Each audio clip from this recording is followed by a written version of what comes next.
দেশের বাইরে আমার কোনো ঠিকানা নেই, এটাই হলো আমার ঠিকানা। এই দেশ, এই দেশের মাটি, মানুষই আমার সবকিছু। বেগম খালেদা জিয়া, ওনাকে বাংলাদেশের মানুষ আপোষহীন নেত্রীর খেতাব দিয়েছে।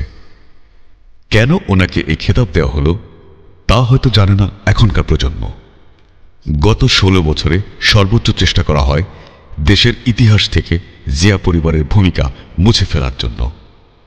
কেন বেগম খালেদা জিয়াকে বলা হয় আপোষহীন নেত্রী, চলুন জেনে নেই তার সম্পর্কে।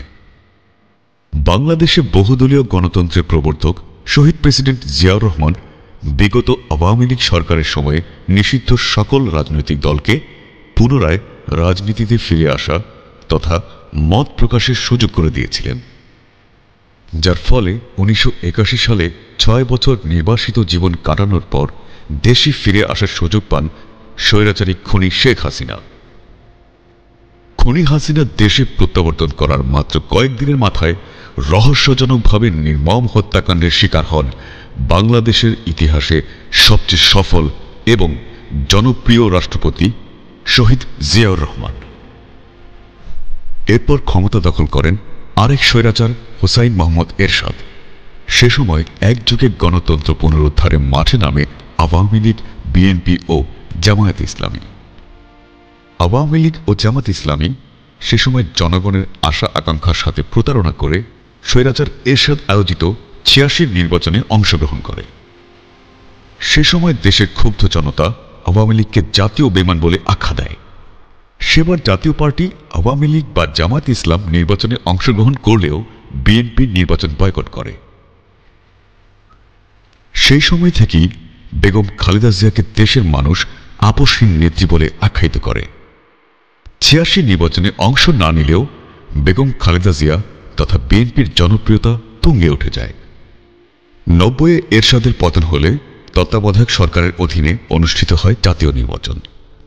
মজার কথা হচ্ছে, খুনি হাসিনা অতি আত্মবিশ্বাসী হয়ে নির্বাচনের আগে থেকেই মন্ত্রিসভা ঠিক করে রেখেছিলেন, কিন্তু জিতে যায় বেগম খালেদা জিয়া এবং তার দল বিএনপি। অনেক বিশ্লেষকের মতে 86 নির্বাচনে এরশাদের সাথে আপোষ না করার কারণেই এত জনপ্রিয়তা পেয়েছিল বিএনপি। 1991 সালে ক্ষমতায় এসে পূর্ণ মেয়াদে দেশ শাসন করলেন বেগম খালেদা জিয়া। 96 নির্বাচনে আওয়ামী লীগ সরকার ক্ষমতায় আসার পর শুরু হয় এক অত্যাচারের গল্প। বেগম খালেদা জিয়া তথা বিএনপির অসংখ্য নেতা কর্মী ও সমর্থকদের উপর নেমে আসে অবর্ণনীয় নির্যাতন, দমন, পীড়ন। তবুও দমে যাননি আপোষহীন নেত্রী। 2001 সালের নির্বাচনে বেগম খালেদা জিয়ার নেতৃত্বে বিএনপি পুনরায় সরকার গঠন করে। ক্ষমতার পালা বদলে 2009 সালে আওয়ামী লীগ সরকার পুনরায় এদেশের মানুষের ঘাড়ে চড়ে বসে। সে বছরের বিডিআর হত্যাকাণ্ড, 2013 সালের শাপলা চত্বরের আলেম হত্যার ঘটনা, এসব নিয়ে 2014 সালের নির্বাচনের আগে অনেকটা বেকায়দায় পড়ে গিয়েছিল আওয়ামী লীগ। শেখ হাসিনা সেটা বুঝতে পেরেছিলেন, তাই তিনি তত্ত্বাবধায়ক সরকারের অধীনে নির্বাচন দেননি, উল্টো তত্ত্বাবধায়ক সরকার ব্যবস্থাই বাতিল করে দিলেন। সে কারণে বিএনপি 2014 এর নির্বাচন বয়কট করেছিল। 14 একতরফা নির্বাচনে যখন আওয়ামী লীগ জয়লাভ করল, সে সময় বেগম খালেদা জিয়া বলেছিলেন, আওয়ামী লীগকে আমাদের কিছুই করতে হবে না, ওরা নিজেরাই একদিন পচে দুর্গন্ধ ছড়াবে। কোনোভাবেই শেখ হাসিনা যখন বেগম খালেদা জিয়াকে আপোষ করাতে পারলেন না, তখন জিয়া অরফানেজ ট্রাস্ট দুর্নীতি মামলায় তাকে সাজা দেওয়া হল। 2018 সালের 8 ফেব্রুয়ারি বেগম জিয়াকে ঢাকার পুরনো কেন্দ্রীয় কারাগারে পাঠানো হয়। যদিও 2016 সালের 29 জুলাই পুরনো কারাগারটিকে পরিত্যক্ত ঘোষণা করা হয় এবং কয়েদিদের নবনির্মিত কেরানীগঞ্জ কেন্দ্রীয় কারাগারে স্থানান্তরিত করা হয়েছে।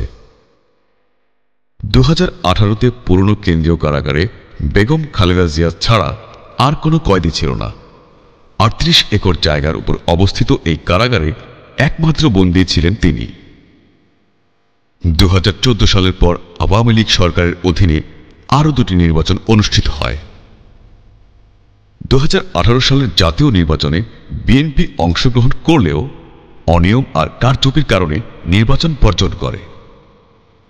সবশেষ 2024-এর নির্বাচনেও অংশগ্রহণ করেনি বিএনপি। তখন অনেকেই বলেছিলেন নির্বাচনে অংশ না নিলে বিএনপি হয়তো অচিরেই হারিয়ে যাবে, কিন্তু হলো ঠিক তার উল্টো। 2024-এর 5ই আগস্টের পর থেকে এখন বাংলাদেশের কোথাও আওয়ামী লীগ নামক রাজনৈতিক দলের কোনো অস্তিত্বই নেই। ঠিক যেমনটি বলেছিলেন বেগম খালেদা জিয়া যে আওয়ামী লীগ নিজেরাই পচবে এবং নিজেরাই দুর্গন্ধ ছড়াবে। 2014 থেকে 24 প্রায় 10 বছরের বেশি সময়ে বিভিন্নভাবে মুছে ফেলার চেষ্টা করা হয়েছিল বিএনপিকে। সাবেক রাষ্ট্রপতি ও সেনা প্রধানের স্ত্রী হওয়ার সুবাদে সেনানিবাসে একটি বাসভবন দেয়া হয়েছিল বেগম খালেদা জিয়াকে। 2010 সালে বল প্রয়োগ করে এক কাপড়ে সেই বাসা থেকে বের করে দেয়া হয় ওনাকে। আমার বেডরুমের দরজা ভেঙে রীতিমাত্র ট্রেনিং হিসেবে তারা বের করেছে। সেদিন তিনি বলেছিলেন, আমি আল্লাহর কাছে বিচার দিলাম। সেই বিচারই বোধহয় করেছেন মহান আল্লাহ তাআলা। আজ সেই ঘটনার প্রায় 14 বছর পর সেনানিবাসের সসম্মানে লাল গালিচায় আমন্ত্রণ জানানো হয় বেগম জিয়াকে। হাস্যোজ্জ্বল মুখে প্রধান উপদেষ্টা, অন্যান্য দলের নেতা ও ছাত্রদের সঙ্গেও কথা বলতে দেখা গিয়েছে ওনাকে। রাজনীতির মাঠে যুগে যুগে এমন ইস্পাত কঠিন দৃঢ়তা আর দেশের প্রতি অসীম ভালোবাসাই বেগম খালেদা জিয়াকে আপোষহীন দেশনেত্রীতে পরিণত করেছে।